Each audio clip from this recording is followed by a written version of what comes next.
Hello and welcome back to my channel. If you're new, welcome. Today we are reviewing a Superman fanfiction, which is, it's a one shot in a series, technically speaking. Like this whole thing is a series, but specifically is one shot. It's a series about Superman and with like a bunch of different like lantern lovers, right? So he in one like he'll do it'll be a red lantern lover and next a pink lantern one and green lantern one and but the one that stood out to me the most I instantly like I fell in love with is, oh my god, it's so good. Hope leaves you feeling blue sometimes, which obviously by the title is just a blue lantern. Oh my god, I love it. So it's following Clark and Liberty. And we start off real strong immediately. Liberty, she's got cancer. She's diagnosed with cancer. And so Clark kind of blames himself because, he feels like, well, I could, because he has x-ray vision. So it's like, if I just looked like, I should have seen it. And, Liberty, obviously she doesn't blame him because, like, what are you going to do? Go around looking at people all day with your x-ray vision? Like, can't really, you know, it is what it is. And throughout this, like, Liberty's very hopeful, obviously. I don't. So, this is like their whole journey to it or through it. So,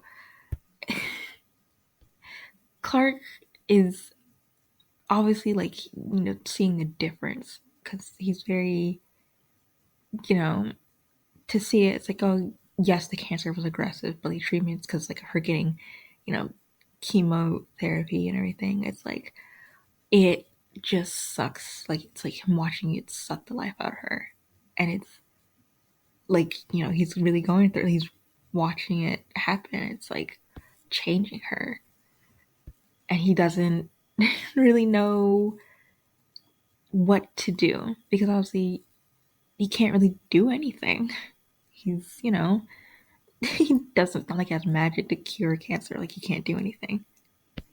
A lot of things end up changing obviously because of that, and like he'll come home after work and like his favorite thing is always, you know, her work clothes and like her shoes are kind of thrown off haphazardly. She's just on the couch, lazily there because she's too tired to really go out to the bedroom. And it's like one of her favorite things is just like sitting, not sitting, laying on the couch, cuddling with her, and like talking about like arguing over whose turn it is to order takeout or when it's her day off and he comes home to find her cooking, windows are open, and she's anxiously going back and forth between like the the living room because she's the news on and cooking.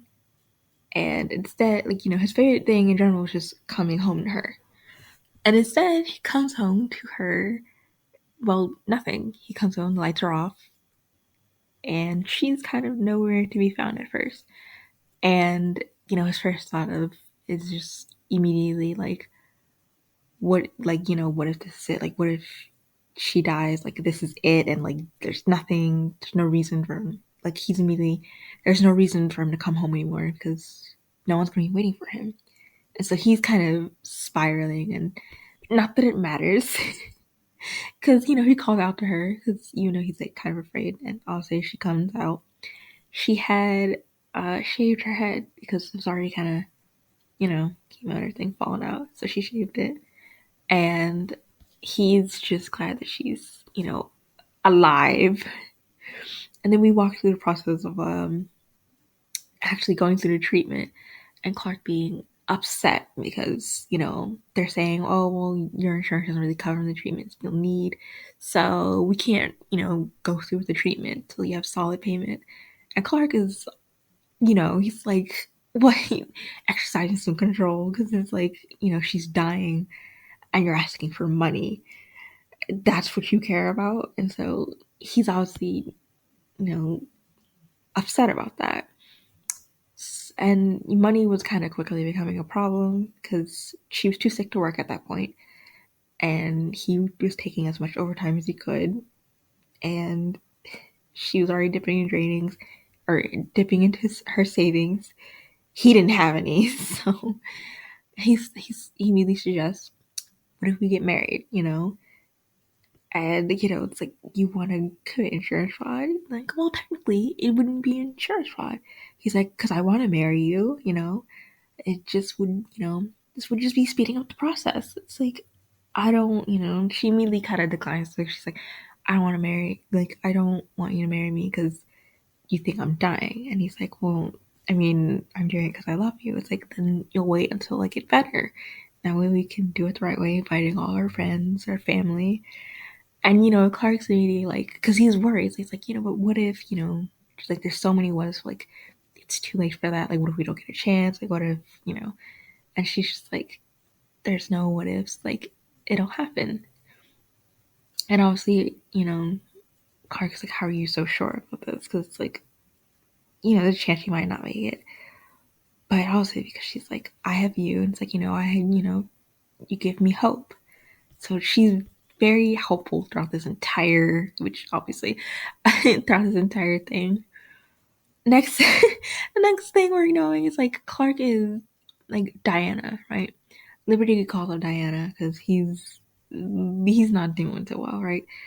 She calls up Diana to talk to Clark because it's like, you doing okay? So they're at like a little diner at this point. It's like, you doing? He orders something because he knows he's not really gonna eat. So it's like, she's like, oh, you look like you haven't really, slept all that much. It's like, yeah, like the couches at the hospital aren't exactly made for someone like his size. And so this is where we learn that Liberty is now fully hospitalized. And there's a new treatment that requires like 24-hour monitoring. So she's really hopeful about it, be working. And Clark at this point is like, I wouldn't even say stretched thin. Like he's done. Like he has no faith to give anymore. He's so terrified of losing her.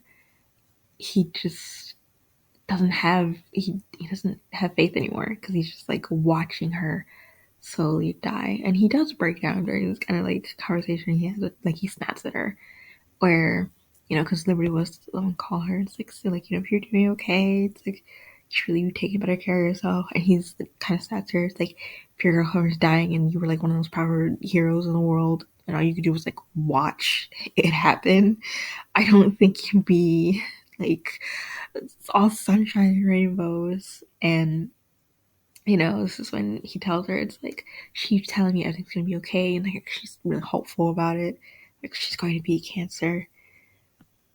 But he's terrified, and he just feels weak because he can't do anything, and he doesn't know what he would do. It's like, if he lost her, because like she's his everything, so he doesn't know what he'd do, and he just like keeps thinking of the worst.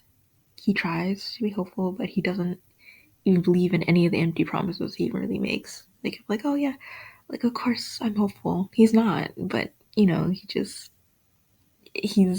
got nothing left to give because he's watching her die, and so obviously that taking a toll on him.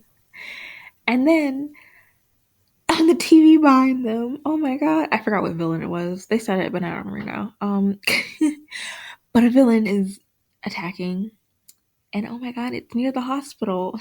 So Clark's immediately out. He's immediately running. Diana's not that far behind him, right?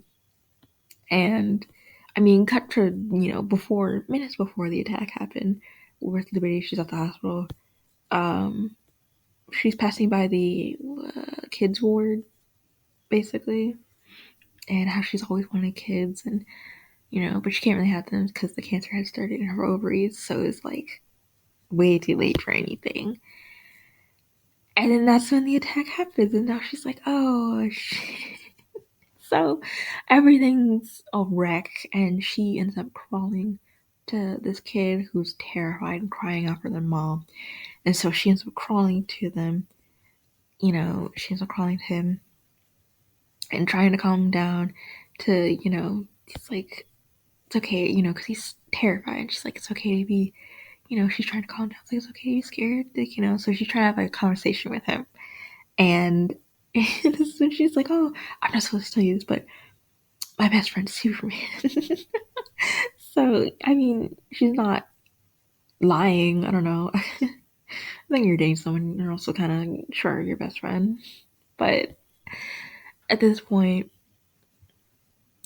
he's so she's calming this kid down, and they're kind of laying there in the rubble a bit, and they're like, it's like everything's gonna be okay. It's like you just have to have hope, and that's when the ring shows up. the, the ring shows up, and then we cut back to Diana and Clark arriving there. Diana takes on the villain again. Can't remember who it was. Giant. It was a giant something. That's what I remember.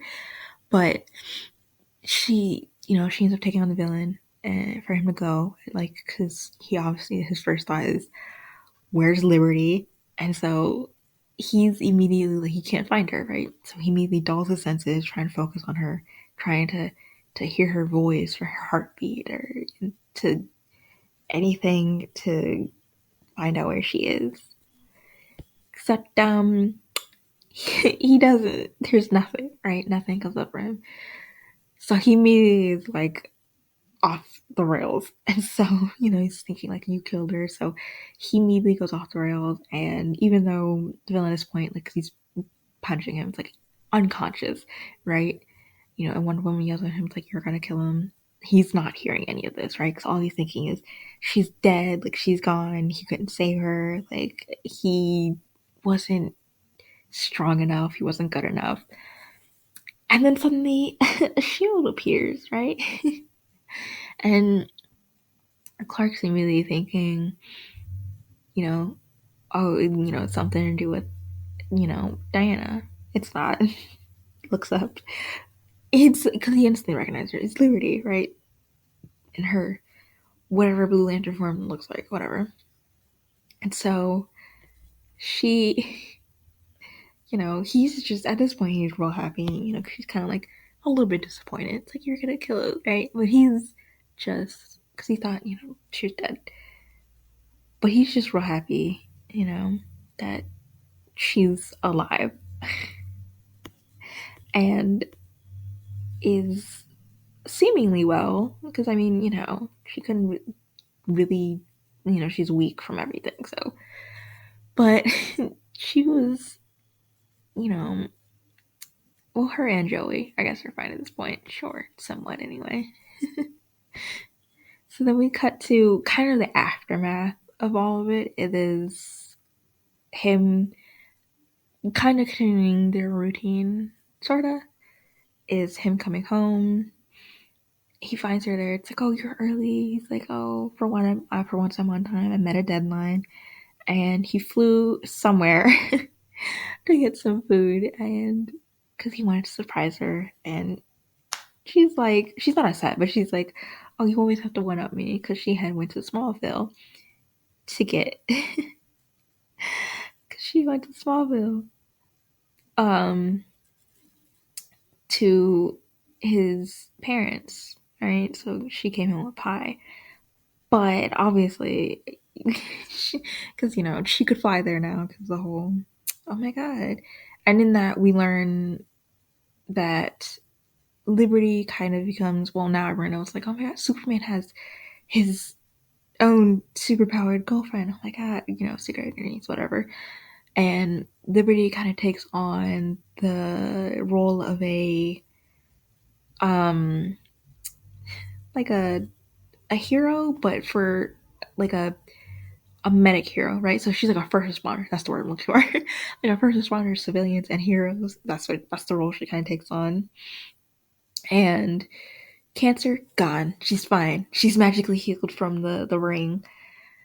So, and Clark, because none of the doctors understand it. Clark's just, I don't even care. I'm just happy for it. But we learned that she, of course, didn't go to small, like, just for the pie. She didn't go there just for the pie. She went there and she gave him, a box, and it was filled with his baby things. His blanket and his rattle. And it's like, what, course, Clark's confused, like, what is this? And then he pulls out, an ultrasound. An ultrasound, and that's when he finds out, because she wanted to do it early before he could hear the baby's heartbeat. So she planned it early of getting the ultrasound and surprising him. It's like we're gonna have a kid. I was supposed to say daughter, which it is, but at that moment they didn't know. Whatever, you know what I mean? It's baby. I I don't know why this stood out to me. Like out of all of them, because it's again a series of different lantern, like red, yellow, pink, green, whatever. This one stood out to me the most. Like I don't know. I loved it. The pink one was also pretty good though, but I just loved this one the most because it's so. I don't know. It's so. I can't even really describe it, but it's so good to me. Anyway, thank you so much for watching, and until next time, bye.